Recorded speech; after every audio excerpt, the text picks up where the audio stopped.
$10 million. It's a figure that puts you in a rare financial bracket. One couple I spoke to assumed their 8-figure portfolio would keep them stress-free forever, until they learned if they took no action, a huge portion could vanish to taxes once estate exemption changes.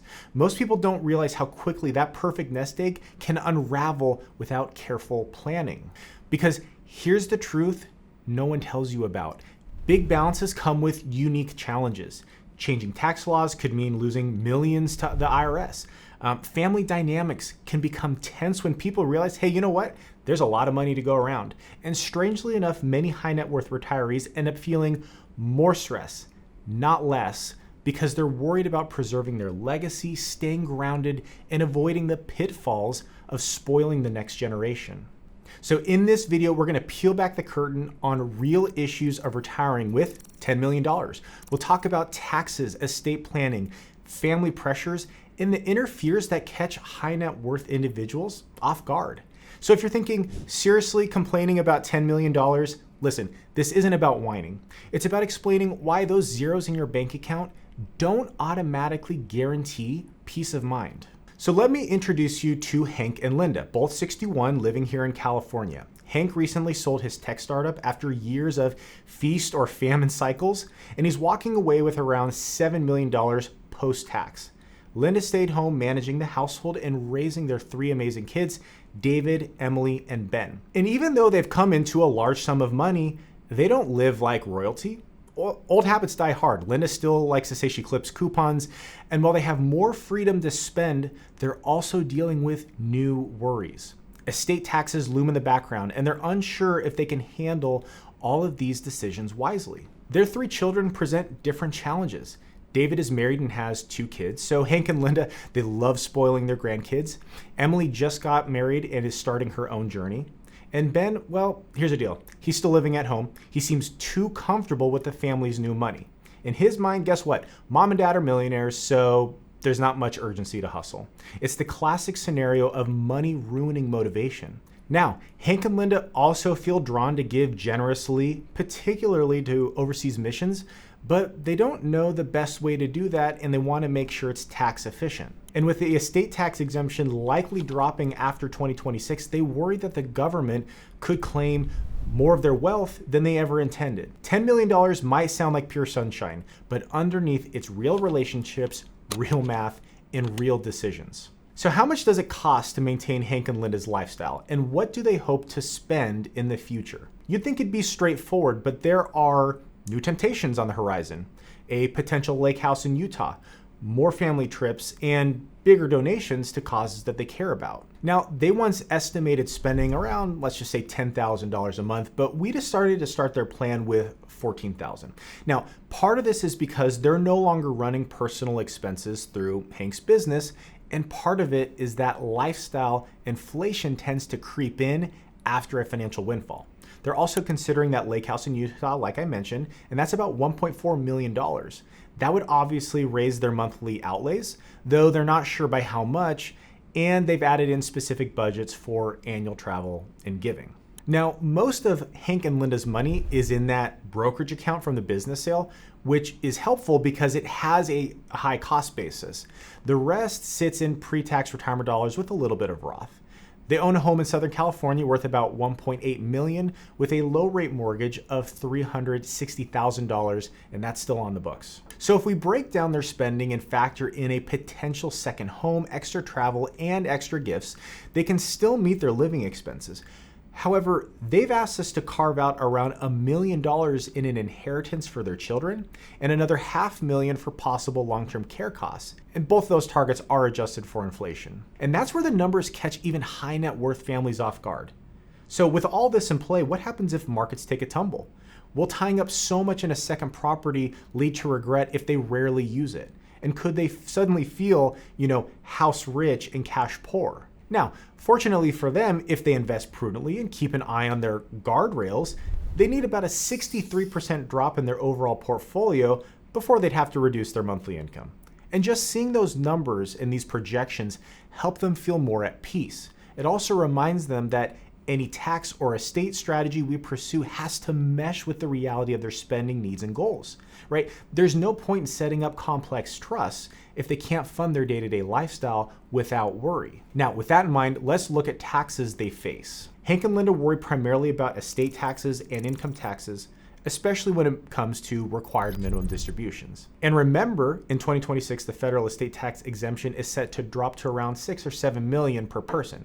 And so if their assets grow over the next decade, their estate tax could be a bigger bite than they planned for. And they certainly don't want the IRS to claim a large portion of what they intended for their kids and their charities. Now, on top of that, when they hit 75, the forced withdrawals from their retirement accounts could nudge them into higher brackets, and living in California adds another layer to that tax burden. So the current plan before they came to see us was to use their brokerage account for living expenses and then let their IRA continue to grow tax deferred.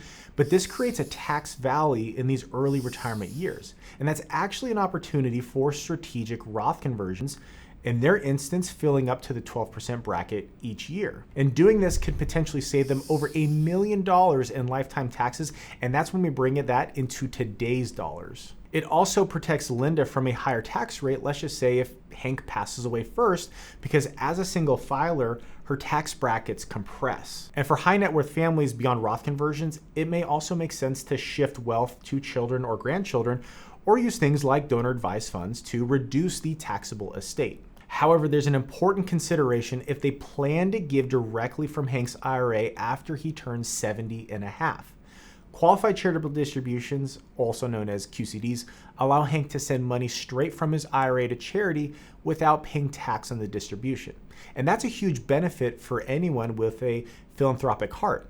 The catch is that if you convert too much to Roth, you may lose the ability to make these pre-tax distributions to charity. So it is a fine line. You don't want to miss out on $1 million of potential tax saving through Roth conversions, but you also don't want to overdo it if you can use QCDs to fulfill your giving goals entirely tax-free. And this is exactly why aligning your tax planning with your personal priorities is so critical. If you don't take the time to map out your goals, you can overlook a strategy like QCD that's perfect for someone who wants to give generously without handing more money to the IRS. But here's the deal, even with the confidence in knowing their numbers and knowing they can make all their dreams come true, money carries an emotional weight, especially at this level. Linda feels guilty around friends who, let's just say, have far less. And Hank is grappling with his identity now that the business he dedicated years to is no longer demanding his attention. They're also worried about accidentally spoiling their kids.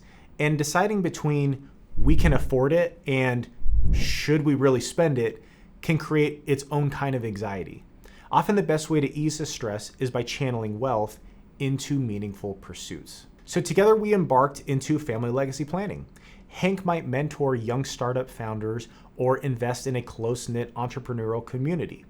Linda, who's always had a caring spirit, might find new purpose in broader philanthropic ventures. See, the key here is not allowing money to define them. Having $10 million doesn't remove life's questions, and to be honest, it can actually spotlight them. And that's why retirement isn't just a numbers game. It's about what you're going to do for the rest of your life. Maybe the Utah Lake House is perfect for family gatherings, but only if it doesn't become an expensive accessory that they rarely use. Or perhaps they'll divert some of that money to missions they care about. We can run these different scenarios with different combinations, like buying the lake house, maybe renting out part of the time, or putting more resources into something like a donor advised fund. And a key step is maybe we start involving their children, and that can help too, especially if they want David and Emily, let's just say, to research worthy causes, or if they can see to find a getaway Ben more motivated through the family rental business. And by giving each child a role, they foster a legacy of engagement, not entitlement, and they reduce the odds of future family feuds. For Hank and Linda, $10 million hasn't automatically made their life simpler, but it can remove certain stressors if they plan wisely. So again, first, we clarified their spending goals, making sure the plan accounts for a second home, dedicated inheritance, and potential healthcare costs. Next, we developed a sensible tax approach by examining how the lowered estate exemption might impact them, doing things like leveraging Roth conversions carefully, and then also considering the value of QCDs so they don't convert all their pre-tax dollars into Roth before 70 and a half. We talked with their family to set expectations about inheritances early on. And we looked into ways they can find deeper purpose in this new phase of life, whether through mentoring, volunteering, or philanthropic giving. But the key is we don't have to have it figured out on day one. We remain open to exploring more complex estate tools down the road if they need them, but we won't jump into those before tackling basic strategies that align with their values first. And it's that combination of intentional spending, family alignment, and strategic tax planning that keeps their finances strong and their relationships healthy. It also replaces the guesswork with the guardrail system, so if markets dip or their goals change, they can adapt without fear or guilt. Now, you might notice I haven't gone into great detail on how we align their investments to support these plans, and that's because it's a topic for another day.